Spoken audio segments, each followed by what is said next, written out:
Now, an extraordinary crisis for the Catholic Church and test for the Pope himself. This week, Pope Francis announced that he would accept the resignation of 3 bishops in the South American country of Chile. 2 days later, Chilean police made surprise raids on church offices. It is all part of an ongoing child abuse scandal that began in 2010 and continues to reverberate across Latin America and beyond. Jeffrey Brown reports from Santiago, Chile. Jaime Concha says he was just 10 years old when the abuse began. Son 6 los adultos que me abusaron. There are 6 adults who abused me again, repeatedly and systematically between the year 1973 and 1979. It's as if a pack, a tribe, a group of sexual predators had attacked me time and time again. And that for me was almost like a murder. I felt as if they had murdered me. At the time, he was a 5th grader at this Catholic school in Santiago. It took more than 40 years before Concha was able to speak publicly about what happened. A victim of sexual abuse does not speak when he wants. He speaks when he can, because our victimizers silence us. I have been able to heal by seeing that my suffering became meaningful in the search for justice. Other victims are also speaking out, and today nearly 80 Catholic clergy across Chile have been accused of sexually abusing minors over the last several decades. The child abuse scandal here has grown into a national crisis in a country where the church has historically been one of the most powerful institutions. We began with a horrific story that was hard to believe, and today it's become a cultural problem, a problem about our social structure. In 2010, investigative journalist Paulina de Allende Salazar received a tip that sexual abuse and cover-up had been rampant within the Chilean church for decades. The reaction was hard, especially for the faithful, especially for the ones who blindly believed in the Catholic Church. Her reporting uncovered widespread abuse by Father Fernando Caradima of Santiago, a widely respected and powerful priest who many felt would one day be declared a saint by the church. Fernando Caradima was the tip of the iceberg that uncovered a system of sexual abuse. He trained bishops under his own structure, a conservative and rigid one that abused its power.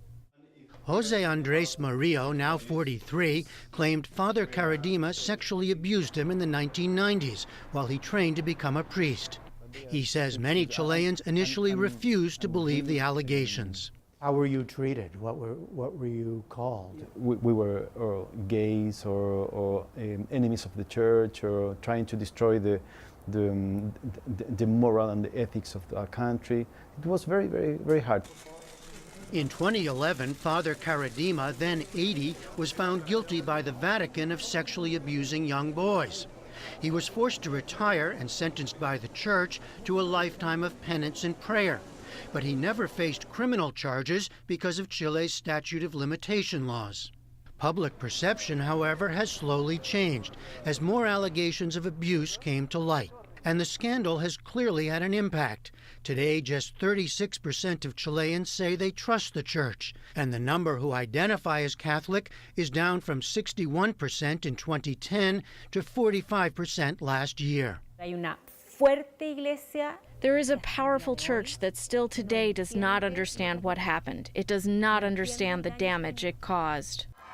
When Pope Francis came to Chile in January, he clearly hoped to begin to repair the damage. Instead, he was forced to address his own appointment of Juan Barros as a bishop in 2015, a move that came after Barros had been accused of witnessing and covering up the sexual abuses committed by Father Caradima.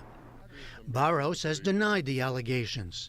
Francis initially defended Barros, going so far as to charge his accusers with slander. The investigation of Barros went on, but no evidence came out. For this reason, what I meant is that I can't condemn him, because I don't have evidence, and because I'm convinced he is innocent. But the Pope's comments drew outrage in Chile and beyond, spurring him to order a new investigation into the extent of abuse. Its findings led Francis to issue an extraordinary apology, citing his own, quote, serious errors of judgment and perception of the situation. In May, he summoned all of Chile's bishops to Rome and later invited the 3 original accusers of Father Karadima to come to the Vatican to ask their forgiveness. Never in my life I would think I would be invited by the Pope to the Vatican to talk to him. That was unthinkable. I thought I would have like 15 or 20 minutes to talk to him. Yeah, afterwards we talked during 2 hours about the abuse of power. Were you satisfied with what he told you? I'm satisfied with what I told him. With what you told him? Yes, because that's what I can control. Soon after, all 34 of Chile's bishops offered to resign. At a news conference in late May that we attended, one of them, Bishop Fernando Ramos, read a letter from the Pope that promised the church would, quote, never again ignore the cover-up of abuse. I spoke with Bishop Ramos afterwards. How serious a crisis is this for the Chilean church? I think it's a very serious crisis. Our relationship with the Chilean society is being seen through these situations and not around what our mission is. Abuse, cover-up, indifference from the church itself. Do you accept all of this now? I can't say that the whole church is abuse and cover-up. I think that would be unfair. But nevertheless, there is and there have been in the church situations of abuse and cover-up, which is why we have to work intensely to overcome it. But Juan Carlos Claret, a spokesperson for a lay Catholic group formed in the wake of the abuse scandal, says more direct action is required. We have to recognize that the Chilean government, in regards to protecting children, has very weak laws. What concerns us about the bishop's resignations is that a resignation en masse may end up dissolving their criminal responsibility.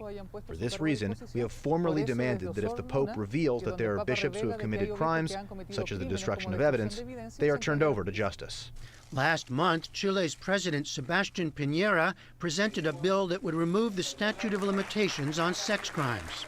Jaime Concha and other victims have recently filed criminal complaints against 3 Catholic priests and other members of the church. We want the criminals to be where they need to be. That's jail. And there be no impunity. On a recent Sunday morning in Santiago, many pews in this church were empty. But some congregants here said the crisis could offer a new way forward. This is a great chance for the Pope to give us the church that we really need at this time. This situation is in no way the end of the church. I pray for the Pope because I hope he acts as he should, with strength, and I think that all of us who are faithful support him in that sense. 8 years after first going public, Jose Andres Murillo no longer considers himself a Catholic. He now heads a foundation that offers training to those who work with children, investigates new charges of abuse, and helps victims slowly recover their lives. Now the meaning of my life is to fight against the child sexual abuse. And the church is in charge of almost 200 million of children in the world. And I owe them the right to develop their faith free of abuse.